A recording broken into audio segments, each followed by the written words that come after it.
do here. Welcome. Baruch atah Adonai Eloheinu melech haolam asher kitshanu b'mitzvotav v'tzivanu la'asok b'divrei Torah. Amen. Thank you. All right, let's go in here.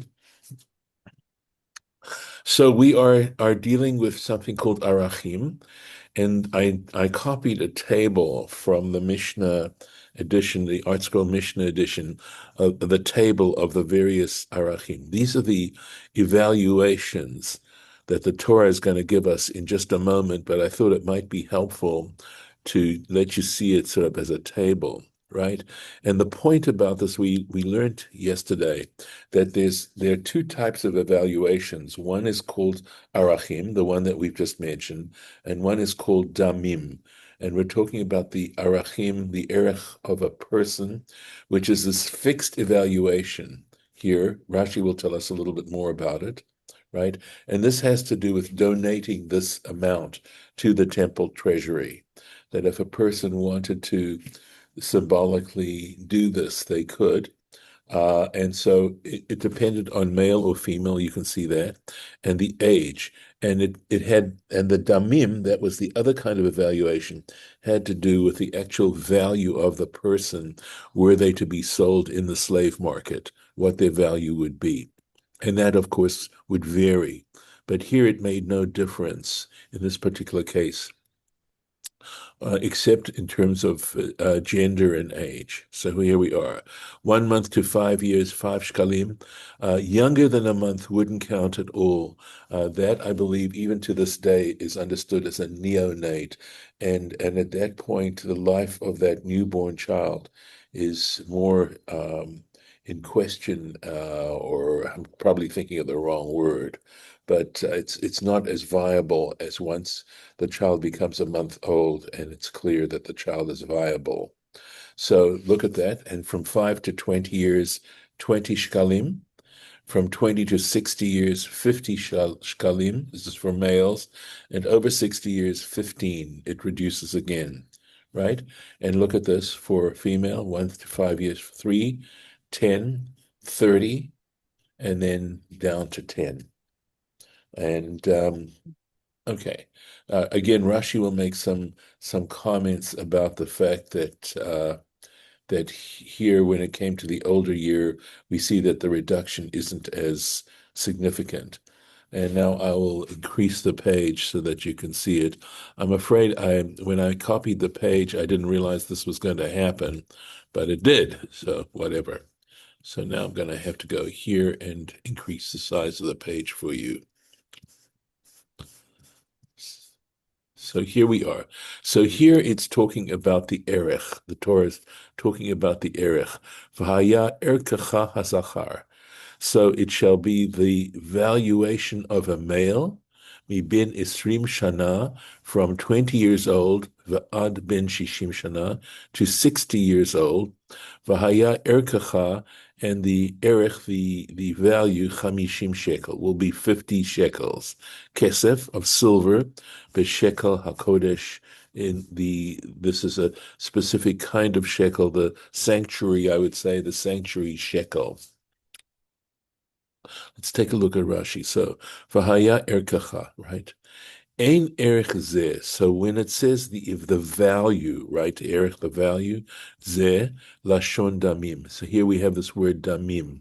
So it doesn't have the connotation of the actual value of the person. Ela ben shehu yoker, ben shehu zol.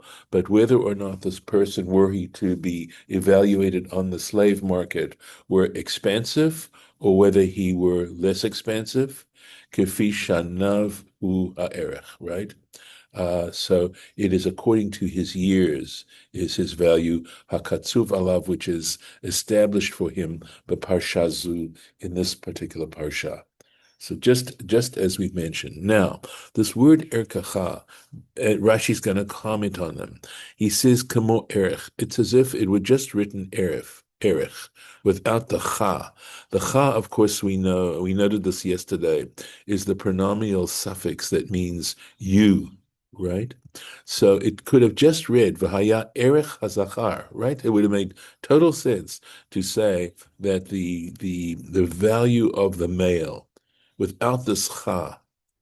So in other words, if we were to try and actually translate this according to the rules of Hebrew grammar, it would be your value of a male, right? But Rashi is saying, but kefil hakafim, but these two kafs here at the end, right? Lo yadati, he says, I don't know, me'ezu lashon zeh, what its meaning could be, what grammatical construct this is. He's saying he doesn't know. This is a very unusual uh, place of this cha at the very end. Because in all these cases, look at this, every place, every time it mentions it, says Erk'cha. So whether or not, I mean, this is just sort of trying to play around with the idea whether, in a way, the text is saying, regardless of what the person, in other words, it's saying something about the fact that this is an arbitrary value and it isn't a value that's based on the sort of market value, and maybe that's what this archa comes to connote. It's a pure guess on my part. I'm just wondering, trying to make some sense of it at all. Right. So now we're going through this table here. The im nekevahi, however, if it is a female, bahaya erkacha shloshim shekel, then the value should be 30 shekels. Right. I just want to make sure we get all the Rashis.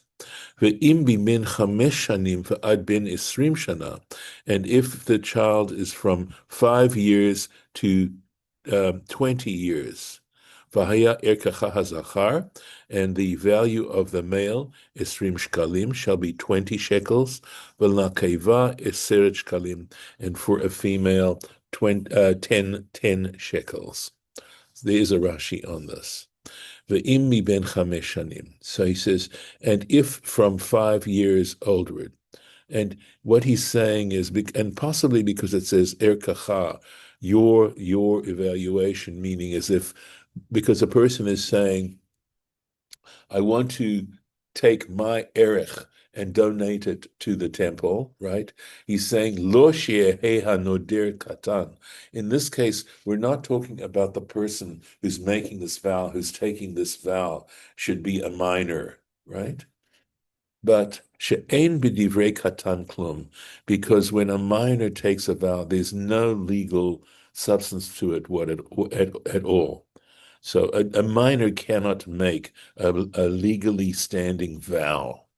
Ela gadol, but we're talking about a case here of an adult, she'amar erch katan hazeh, who said regarding this minor child, this erech is upon me. I will donate the erech of this particular child. And that's the other piece to note, that you can make such a vow for yourself regarding your own erech, and it also applies to damim as well. You can make a vow based on the value of someone else and donate that amount to the temple treasury. So here we're talking about a case of an adult who obviously does have legal standing and who says, this minor child, I want to donate the value of this minor child to the temple.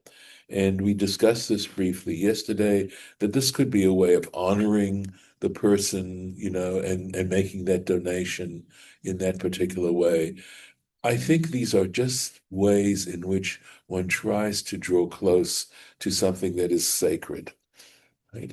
So, Shehu ben chamesh shanim alai, so that with this child who is 5 years old is upon me. In other words, I vow regarding this. And of course, please feel free to ask questions or make comments if you wish. Going on with this table, ve'imi ben chodesh ve'ad ben chamesh shanim.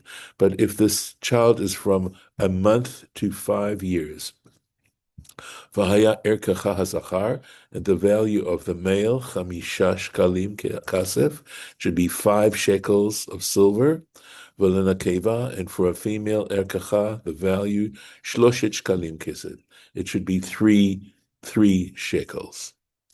Ve'im ben shishim shana, and if he is 60 years v'mala and older.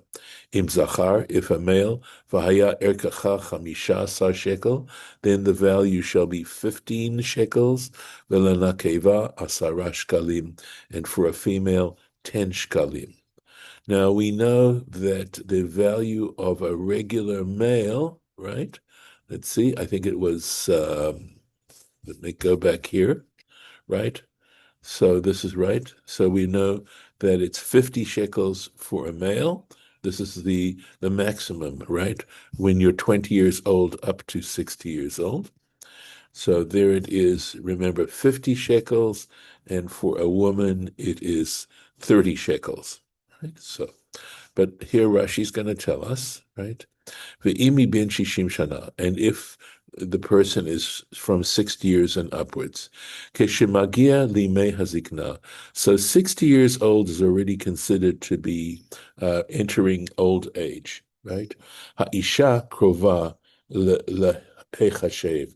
The woman is more likely to be considered keish, more likely to be considered having the strength of a man, I believe, just like a man. Lefichach, and for this reason, ha'ish pochet behizdakno, the man actually, when he becomes elderly, he is less yoter mishalish be'erko. He is going to be worth less than a third of his initial value, right? So going from, let's see, I want to make sure, right? So he is 15 shekels, right? Whereas when he was at the full age, he was 50 shekels. And he says if you figure out 15, what percentage or what proportion is 15 shekels to 50 shekels. So it's between 3 times and 4 times, right? From 15, 3 times 15 is 45, but 4 times 15 is 60. So somewhere between 3 and 4, right? So so he is, right? He is just a little above 1/3. Okay. V'ha'isha eina pochetet, but the woman is of less, she doesn't diminish as much. Ela shalish, but she is actually worth 1/3. So it's the man is worth less than a third, and a woman is worth a third, be'erk'cha, regarding her value. And this is actually in the tractate Arachin on page 19. De amre inchi. So there is a proverb. People say this is a way they introduce a proverb. Saba babaita, when the grandpa is in the house. Pacha babaita, there's a snare in the house. V'sabta babaita, but if the grandma's in the house, sima babaita, there's a treasure in the house. V'samna tava baveta, and she is a good sign in the house. So it's just a little bit of an insight as to sort of a cultural norm that they had back then. And you can decide for yourselves if you think that's a legitimate interpretation. Of course, I'm going to think it is. All right. Going on. Let's make sure I've got it. Yes. Going on to the next page. Okay, so now we are going to have something that involves circumstances. So here we have in the written Torah a case of oral Torah. Ve'im machu me'erk'cha. But basically it means if he's too poor for this evaluation, Ve'emidor lifnei hakohen, he should be placed in front of the kohen, ve'erich oto hakohen, so that the priest can now evaluate him. So look at this. We have now some flexibility. Just going on to finish the sentence. Al pi asher tasig yad hanoder. And the way the Kohen calculates this new amount that he needs to donate to the temple treasury is based on what this person is able to donate. He has to look at his circumstances and take that into account when he figures out how much this vow is going to be evaluated at. Ya'arichenu hakohen. There's this word erech. Do you see this here in the word? If the priest should evaluate him. So Rashi's going to give us some of the specifics. He's going to break down for us what this refers to. Ve'im machu, right? So this word mach, if he's weak, I'd say, she'ein yado maseged, that he is not able to reach, that his hand is not able to reach liten ha'erech hazeh, in order to give this particular amount, this particular evaluation. His circumstances are such, he simply cannot afford it. So it's interesting because he has a desire to make this kind of donation, especially if, of course, he is if he's somewhere between 20 and 60, and he says, I want to donate my evaluation my erech to the temple treasury, and he isn't in a circumstance to be able to afford it. Ve'emido, right? He should calculate la ne'erach, to the one whose erech is being given, lifnei hakohen, right? So he should set up this person he should take him to the priest. So the person whose value he wants to donate. Ya'arichenu, so he lefi hasagat yado shel ma'arich, and then the priest has to estimate this person's value according to the ability of the one who made the vow to donate. Al pi asher tasig. So this, according to what he can afford. Lefima sheyeshlo yisadrenu. So he should arrange it according to what this person should can afford. And here's the point: v'yashir, but he has to make sure that he leaves over for this individual kedei chayav, so that he can live, right, according to his needs as far as his livelihood. In other words, to allow him a livelihood. Mita, so has to make sure he has his bed, his pillow, the keset, and his bolster. Vechli umanut, and whatever tools he needs of his trade. Im hayah chamar, if he was a donkey driver, mash'ir lo chamoro, he has to leave his donkey in his own possession. He cannot take other possessions to prevent him from making his livelihood and basic comforts, very basic comforts of living. He has to not include that in when he figures out how much this person actually has to donate. And I think it's a beautiful little piece of oral Torah that we're learning here. Going on. V'im behema asher yakrivu mimenu korban ladonai. So you can see this is a new paragraph, a new idea now. If it is cattle, right, asher, which can be offered up as an offering to the Lord. In other words, if it's either a cow or a bull or a sheep or a ram or a goat, etc., or a lamb, right? Kol asher yiten, right? All that can be given, mimenu lashem, of it is for the Lord, yeh kodesh, and it shall be declared as sanctified. Okay, so let's take a look at what does all this mean? Kol asher yitin, all that can be given, mimenu, of it. So what are we talking about here? Again, we really need Rashi in other words, the tradition to explain this to us. Amar, should he say, Ragla shilzo, in other words, any part of this animal. If he said the leg of this animal, ola, right, should be donated as an ola, right?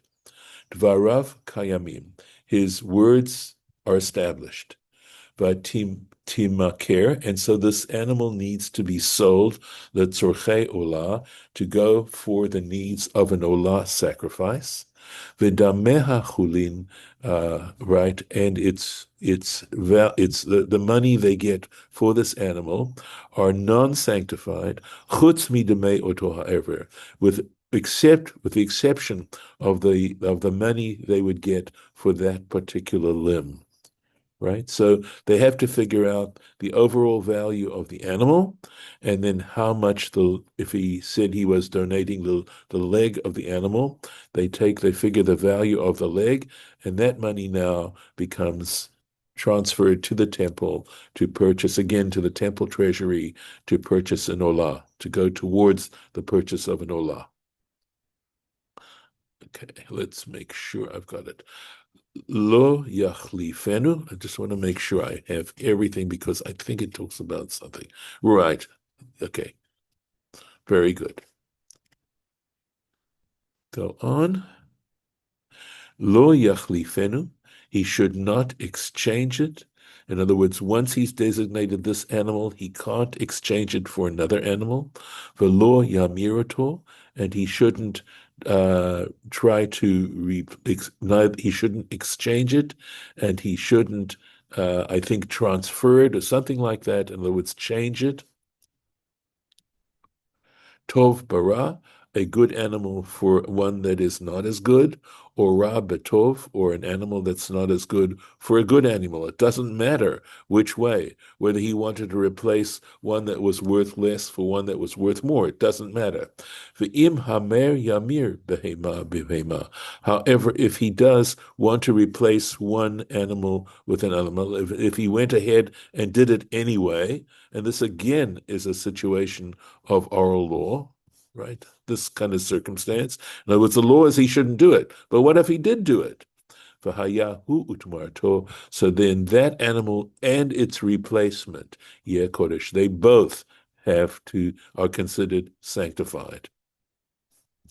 So there's a penalty for doing that, right? So Tov bara, if he wanted to, and Rashi says, what do we mean by Tov, good or bad? Tam, in other words, one that is in perfect condition, beva'almun, as opposed to one that is imperfect, that has some imperfections.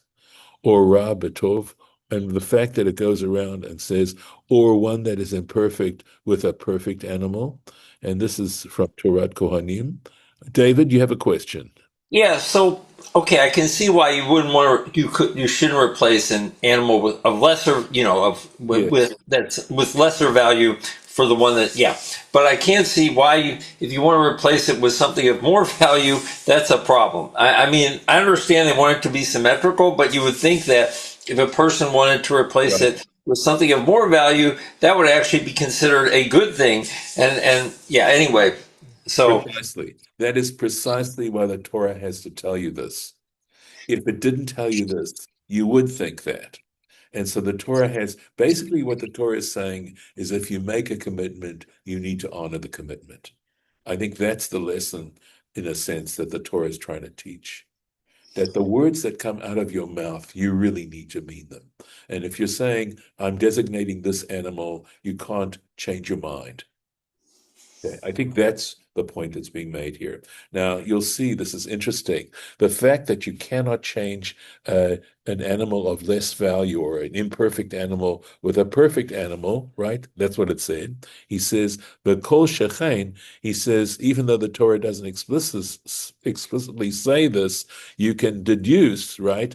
The kol shechain, all the more so, tov betov. You can't exchange a good animal for another, or a perfect animal for another perfect animal, v'ra bara, or a imperfect animal with another imperfect animal. The whole point is you can't exchange. yeah. Okay, that's the point that's being made here. So let's keep going. All right. So right. So now we go into a new idea. What about an animal that's not an animal that could be placed on the altar? What happens if you want to donate a donkey or etc. Some animal that's not kosher? Ve'im kol behema, and if we're talking about any animal tame'ah that is impure, right? So let's just do the sentence. Asher lo yakrivu mimenu korban l'Adonai, of which one cannot make an offering of it to the Lord. In other words, so it could be a deer, okay, and it could be a donkey or a horse, something like that. Vehe'emit et habeima lifnei hakohen. They should take this animal and place it before the priest. In other words, the priest has to be able to examine this animal and see. I'll just do the next sentence because it runs on. And again, there's that erech, right? The priest should evaluate it, bein tov uvein ra, to see, in other words, to what degree is it perfect or imperfect, what imperfections it might have. Erk'cha hakohen. There's this word erk'cha again, right? According to the evaluation of the priest, ken yeh, so it shall be. So let's see what Rashi has to say on this. Right. Im kol behemat me'ah. Any animal that is not considered pure cannot be. And again, Torah Kohanim is this halachic midrash on the book of Leviticus. And again, Tmura, this whole tractate that deals with exchanges, you might say. That's the name of it. Okay, so beva'alat mum hakatuv medaber, right? He's taught when it says tme'ah, he's saying we're talking about one that has imperfections. Shehi tme'ah lahakrava. So it's interesting because Rashi is actually saying that I'm incorrect. I was incorrect in my initial explanation of this. That when it's talking about it, it's talking about that the animal is imperfect in the sense that it cannot be offered up on the altar. Excuse me. All right, so that's what he's saying. Lahakrava. Belimidcha katuv, right? So, and scripture is teaching you she'en kodshim tmimim yotzim lechulin. So he's saying that the idea is that any sanctified animal that is perfect, yotzin lechulin, they cannot be a befidyon. They cannot be redeemed so as to desanctify them. Ela imkem humamu, unless they become defective in some way. So I was incorrect, right? It is not talking about a horse. It's not talking about an unclean animal. The tradition is saying, no, it's talking about an animal that is the only reason it cannot be placed on the altar is because it's not perfect, because it's imperfect. And that what we really have to learn from this is that in the combination of these two verses, the one speaking about animals that may be placed on the altar, because there are certain defects in an animal that are not considered to be defective to the point where they cannot be offered up. And yet there are other defects that an animal may have, like possibly like if it has a broken limb. So it could be an animal of the bull, the cow, or the sheep, or the goats, etc., that normally could be offered up, at least in principle, could be offered up on the altar, but because they developed a certain type of imperfection, they cannot be done. That cannot be done, right? So again, this kind of animal has to be evaluated by the Kohen. Okay, so let's see. Want to go a little bit more? Erk'cha haKohen ken yeh, according to the evaluation of the Kohen, so it should be. So here we go. Lishar. Okay. In other words, the evaluation that the Kohen is making is to be able to sell this animal and figure out how much money they would want for this animal if someone else wants to purchase it. So it's an animal that can be offered up, okay, but it has either developed or had an imperfection such as it would not be taken to the altar, and the priest has to figure out how much this is worth on the market, so that if someone wanted to purchase that animal, that they could go ahead and do that. And then assumably the money, right, for that animal, based on what we had learned before, would go towards the temple treasury. And that's where we'll stop for today. So again, sadly, my memory as I was preparing it was not sufficient. So let's see. This is interesting. Why this is so large, but I will put this here and for tomorrow. I'm going to stop the share. Okay. Any comments, any thoughts? Mead, I know sometimes you have some thoughts about this. No, again, it's just the point of view of the modern Bible scholar looking at things is Right. that I asked Google the other day, when was Leviticus written? And it's clearly post-exilic for the most part, maybe Oh, in that's according pre-exilic. to, right. So that of course you know that I do not look at the Bible from that point of view. I understand Yeah, that, right, but right. this stuff just reads like, okay, we got a government, the priests are running the show, they're this is what strikes me. The I did a great course as one of these video series a couple of years ago on ancient civilizations, and it talked about those in the Mesopotamian region from which some of the very earliest civilizations uh, developed, and the point that was made was the priests were the organizers of commerce, of trade, of legislation. They really ran the show with obviously holy backing, or what they attributed to holy backing, but nonetheless, the, this is clearly putting a lot of authority on the priests to govern day-to-day matters. That's all. Okay. So in actual fact, these evaluations actually were taking place, at least according to the Mishnah, okay? There actually were 10 people involved in making that evaluation, one of Mhm. whom had to be a priest. Mhm. So unfortunately, I personally find the kinds of explanations that you're referring to having a certain cynical approach to, to human behavior. And that's fair enough. One certainly can adopt that. There is reason to do that. On the other hand, I don't think it's a necessity. And again, just in terms of trying to understand this, as you might say, from the inside and trying to accept it on Right. face value before I start moving into possible, editorial kinds of approaches to this. Sure.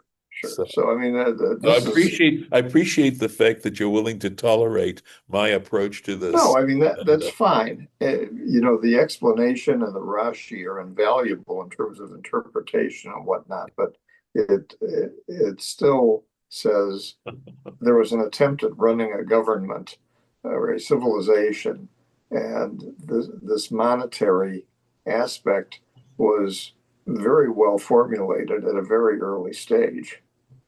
That's all. well, again, if you think of the actual what's going on, right? The priest had to figure out what it was on the market value. So the Yep. market value wasn't necessarily established by the priest.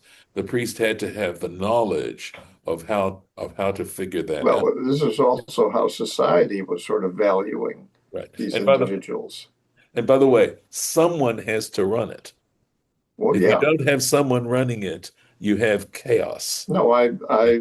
I'm not Yeah. disputing that one Yes. bit. It's just Right. a question of, how the values were established. Right. And as you sit down and look at them, even from today's perspective, they're pretty valid. Yeah, that's what's really interesting. I mean, I thought it was so cool that a person could say, well, I want to donate the value of the leg of my, the right leg of right Yeah. foreleg of my cow to the as an olah, right? And And you know then, what the market is. yes, that's right. That's There we go. Just that's it. go off to the kosher butcher shop and you'll know. Yep. Or Yep. where they do the auctions, where they auction off this stuff. Yep. Okay. Well, thank you. No, no, no. I think it's No. I appreciate, your thoughts about this. I'm just trying to put my frame of reference into, 400 BCE, Yes. saying, okay, Well, this and is how they again, did it.